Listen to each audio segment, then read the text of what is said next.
Como vota a eminente ministra Carmen Lúcia. Muito obrigada, senhor presidente, pela palavra. Cumprimento Vossa Excelência, os senhores ministros, de uma forma muito especial, o ministro relator, André Mendonça.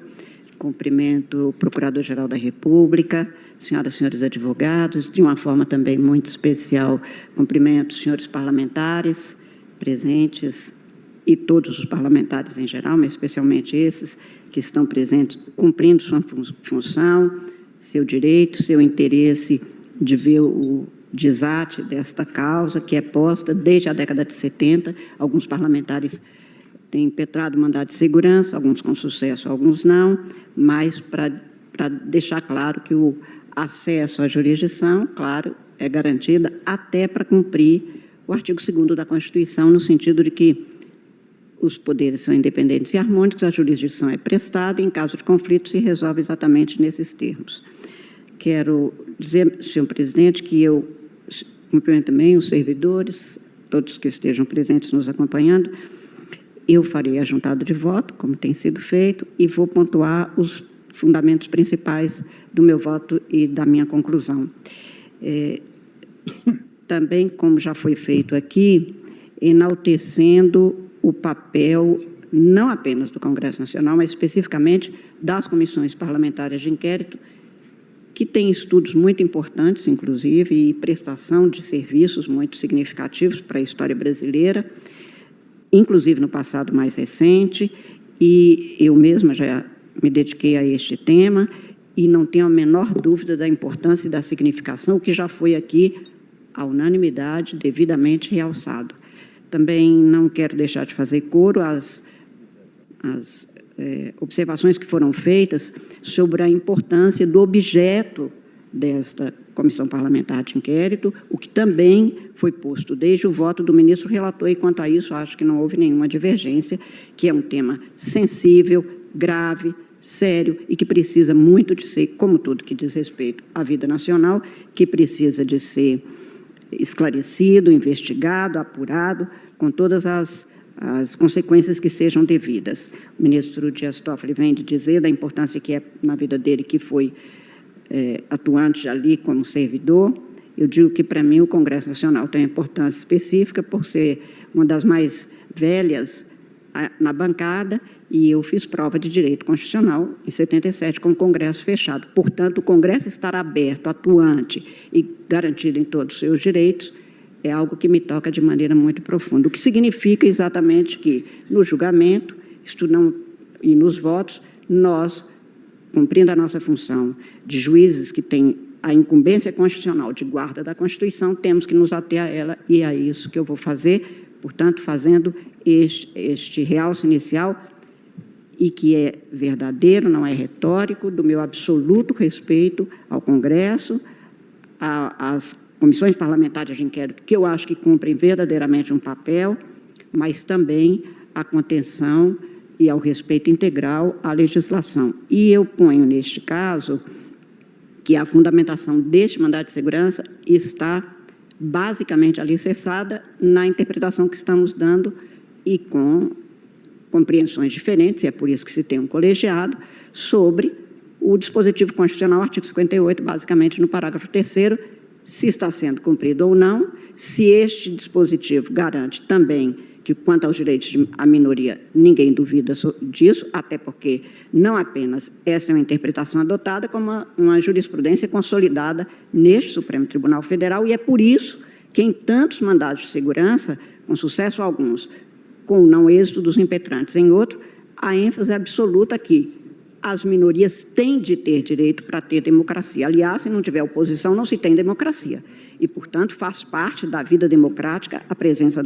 das oposições, das minorias, com direitos das minorias, para que elas tenham a chance de um dia se tornar maiorias, inclusive. Mas não é isto que é o ponto fundamental aqui. Para mim, aqui, o ponto fundamental é,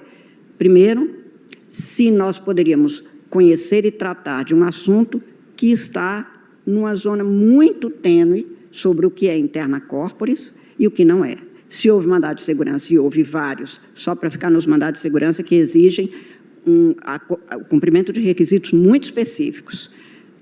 quer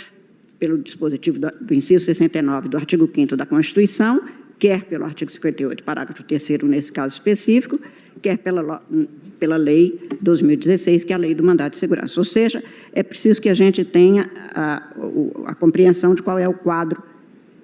jurídico fundamentando este mandado de segurança, que o ministro André, e digo isto, ministro André, e já disse pessoalmente,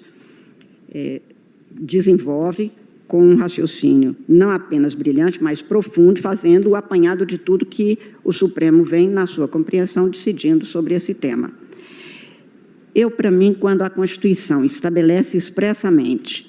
quanto ao mandado de segurança, considerar mandado de segurança para proteger direito líquido e certo, não amparado por habeas corpus ou habeas data, seja qual for a autoridade que tenha praticado ilegalidade ou abuso de poder. Aqui a gente fala todo dia em sala de aula e nos votos aqui manifestados. É preciso que se caracterize bem se há um direito que se exponha, mas mais do que um direito que corresponde a um determinado interesse legítimo, a liquidez e a certeza do direito, sendo a certeza a veracidade de fatos que se contrapõem ao direito e a liquidez a execuibilidade independente de outro procedimento. E é isto que, com todas as vênias do ministro André Mendonça e agora do voto do ministro Fux, eu não consigo vislumbrar neste caso. A certeza de que, com base na Constituição, os membros desta comissão parlamentar de inquérito têm um direito automático, quase automático, que seria a apresentação de um requerimento que teria que ter sido recebido, e isto geraria, nos termos do que posto na petição inicial, a prorrogação, que, portanto, ficaria automática, e como é que se conjugaria isto com um dispositivo constitucional que é taxativo ao dizer que as comissões parlamentares de inquérito, que terão poderes de investigação próprios das autoridades judiciais, serão criadas, e aí se tem, mediante requerimento de um terço de seus membros, o que se tem para apuração de fato determinado, e nós já tivemos casos aqui em que nós negamos dizendo que não havia determinação dos fatos e qual era o objeto específico, não é o caso, e por prazo certo. Eu não tenho dúvida também já foi objeto de prorrogação de várias comissões, nos termos, portanto, que são desenvolvidos de forma coerente aos outros requisitos para esta prorrogabilidade. Ou seja, para mim, a comissão parlamentar de inquérito é prorrogável, não prorrogada automaticamente. Este dado é que, para mim, descaracteriza a liquidez do direito que é alegado neste caso específico. E, portanto, não caberia... E, de novo, os fatos podem ser investigados, devem ser investigados, precisam ser apurados pela gravidade, pela seriedade, porque preciso dar uma resposta à sociedade, seja no Congresso Nacional, seja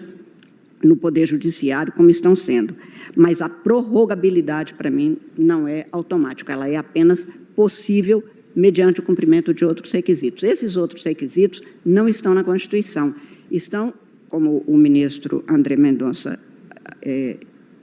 esboçou e comprovou, em normas internas do Congresso Nacional. Logo, essa matéria é uma matéria que depende, para que se chegue a uma decisão judicial deste Supremo Tribunal Federal, a interferir ou a se imiscuir no que é matéria considerada interna do corpo de parlamentares e não uma matéria que caracterize, que seja desenhada como sendo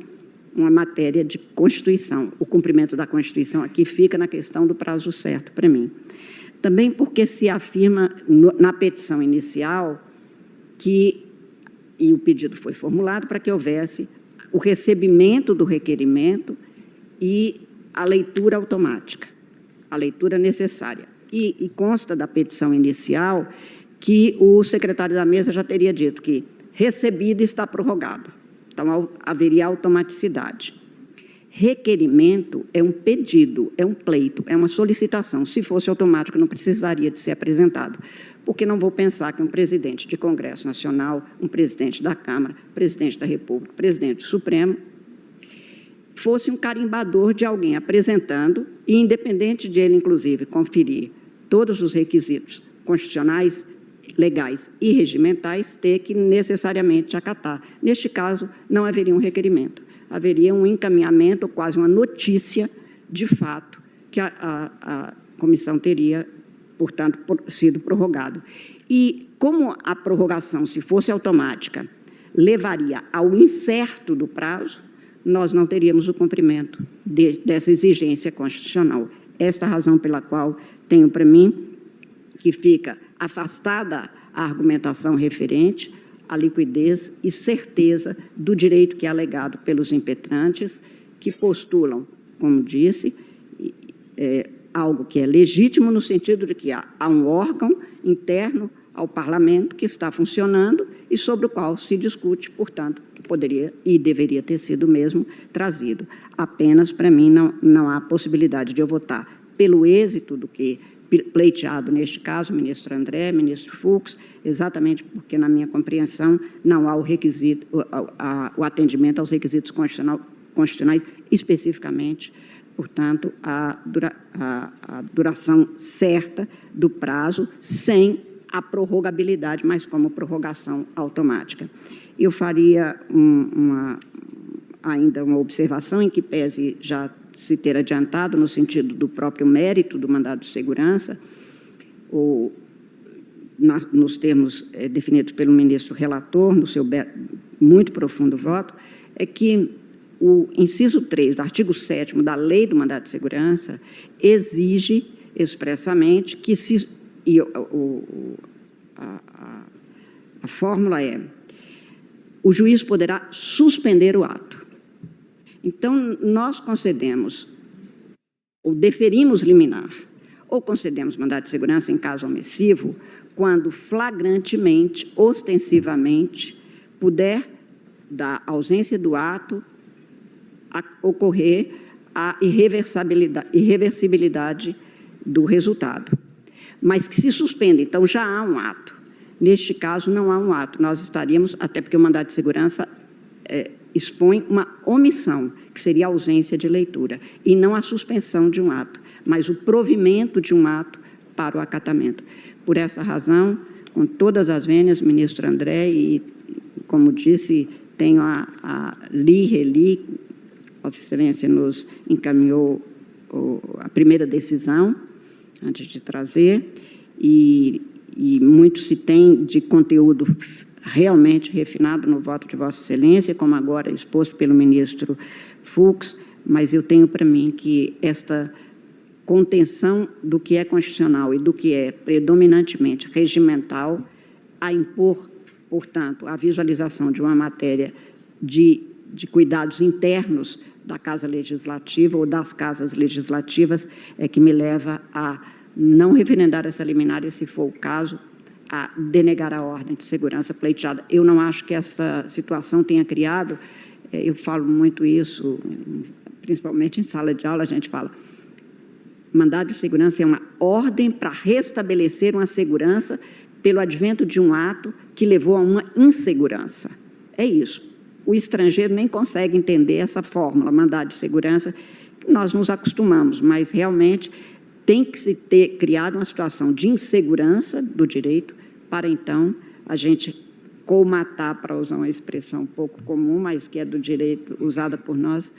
para prover, para suprir e restabelecer uma situação. Então, é preciso que o impetrante prove que se criou uma situação tal de insegurança com um ato que se suspende esse ato até que se entenda. E, neste caso, realmente, eu acho que não há uma situação de insegurança criada por descumprimento de ordem constitucional. Diferente disso, eu acho que o período certo é que dava a segurança que, então, iria ser gerada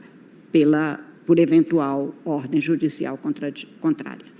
Portanto, eu estou votando, senhor presidente, no sentido de acompanhar o voto da divergência, o entendimento da divergência, farei juntada de voto e agradeço a palavra concedida por Vossa Excelência. Obrigado, Vossa Excelência, que, portanto, acompanha